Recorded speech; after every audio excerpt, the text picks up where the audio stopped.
I thank God for this opportunity to again directly talk to you, mahal namin mga kababayan, sa Luzon, Visayas at Mindanao, lalong-lalo na po sa mga nagsasakripisyong Pilipinong nagtatrabaho abroad. Magandang hapon sa inyo. Parati po natin pinagdadasal na pagpalain ang ating bansa. Kasama po sa pagpapala ay ang katotohanan. This verse, John 8:3-2, "Then you will know the truth, and the truth shall set you free." Madalas po ito makot, "The truth shall set you free." Yan po ay pwedeng gamitin sa spiritual, sa religious. It's a biblical principle, but it is also applicable to everyday life. For example, yung isang addict sa sugalman, sa drugs, pag hindi niya inamin sa sarili niya yung katotohanan na ako'y addict, na siya'y addicted sa drugs, for example, hindi siya masaset free. Hindi magkakaroon ng pagbabago. Lies continue to enslave us. Truth set us free. So today, I'm here to tell you some fundamental truths about what is happening in the Senate and in our country. Let me start with the May 11 change in leadership and also on the walkout by the minority. In both cases, may objective.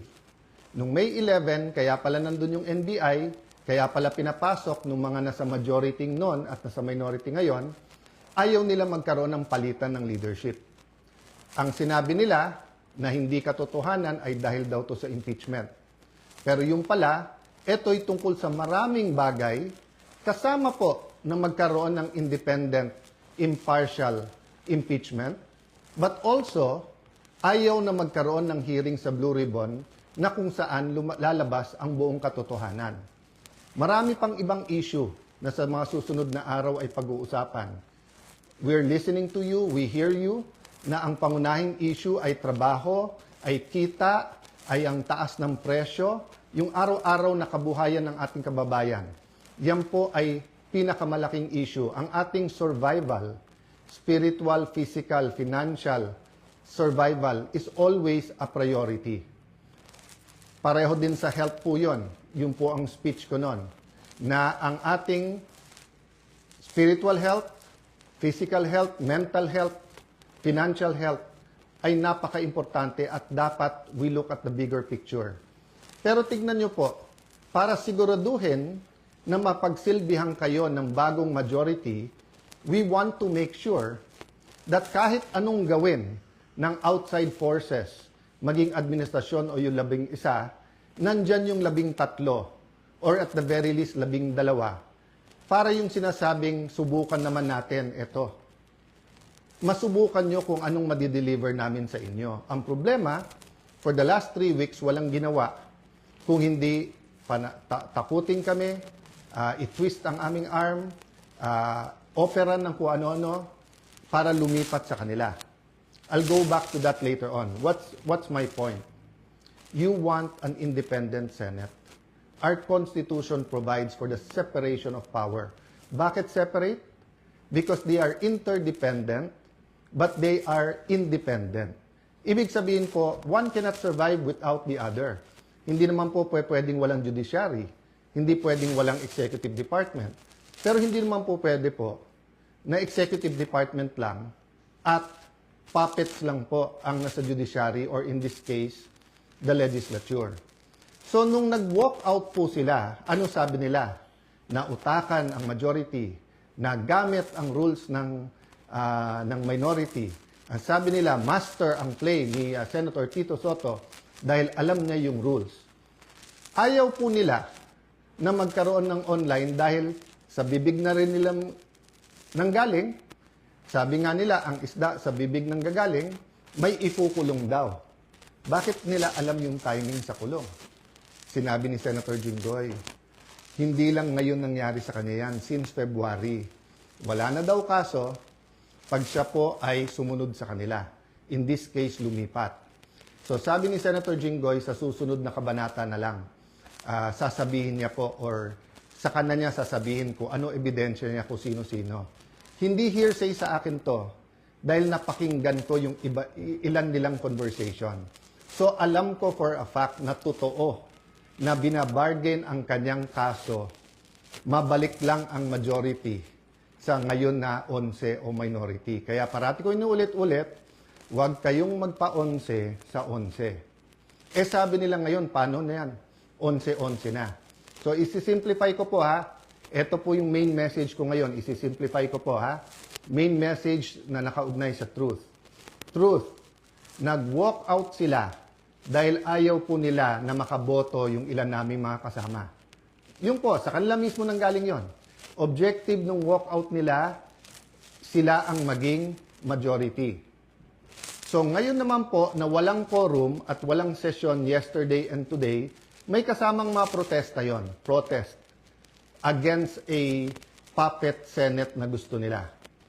But it is also a parliamentary tool to ensure na tuloy ang Blue Ribbon hearing sa Thursday.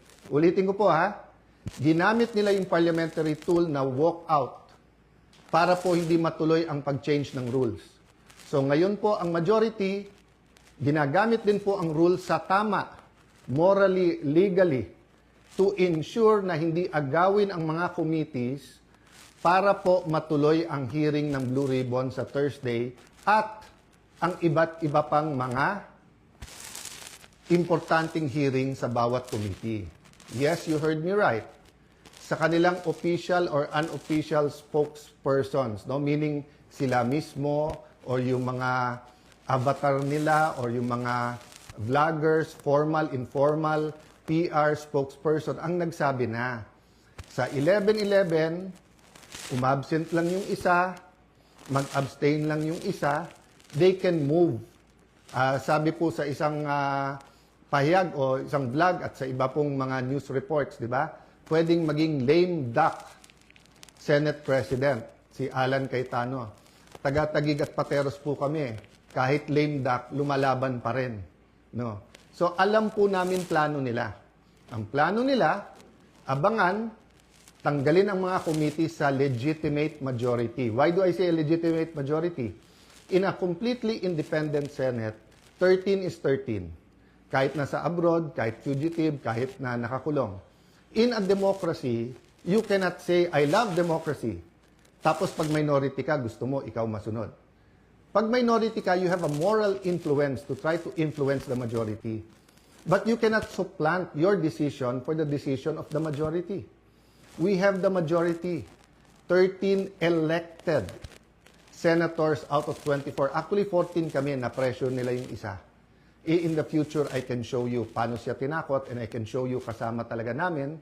Ang problema nga tinakot at ang pagpihit ngayon pagkakulong ni Senator Jinggoy ay ginagamit nilang panakot sa iba. Don't get me wrong, ha? I'm not blaming the Sandigan Bayan or the law or legal processes.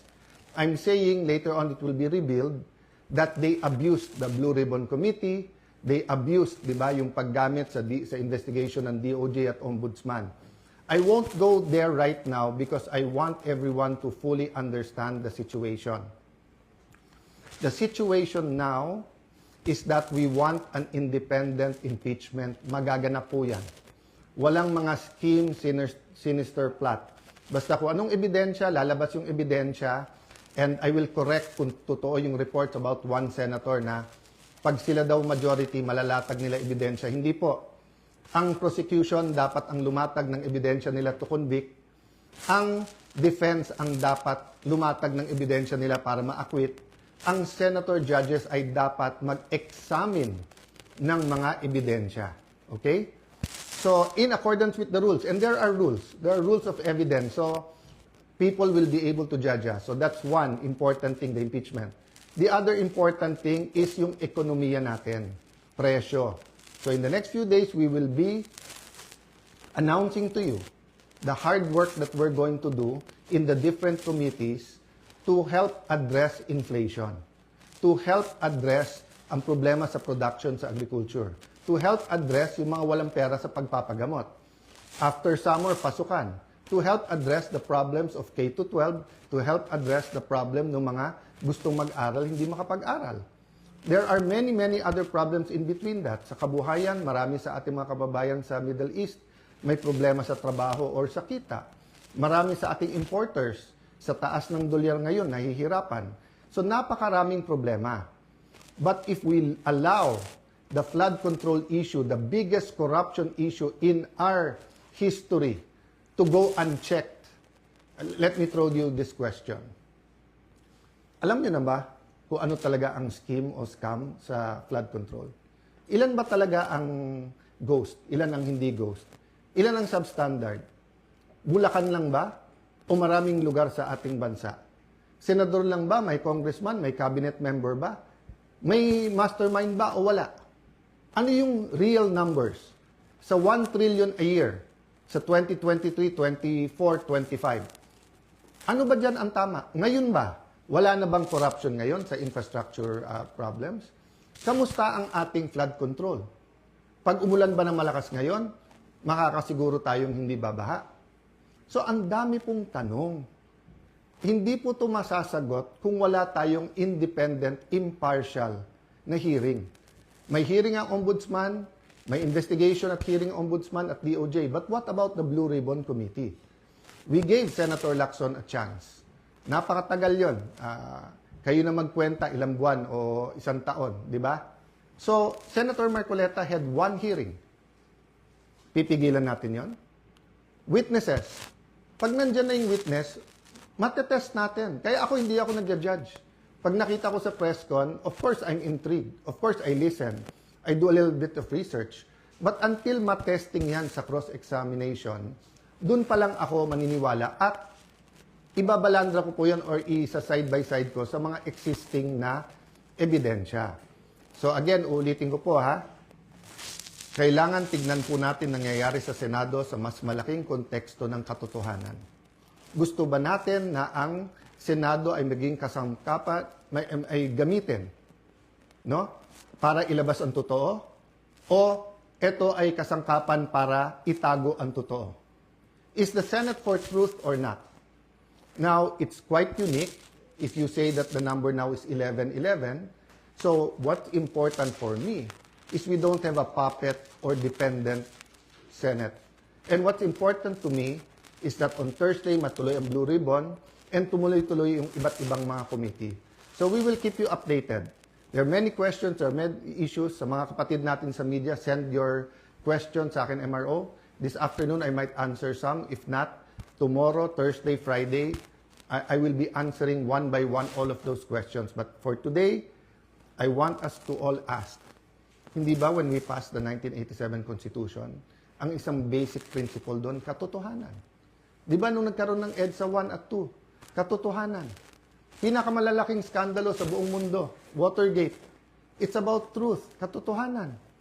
Ngayon, lahat ng propaganda sa Iran, sa Israel, sa US, presyo ng langis.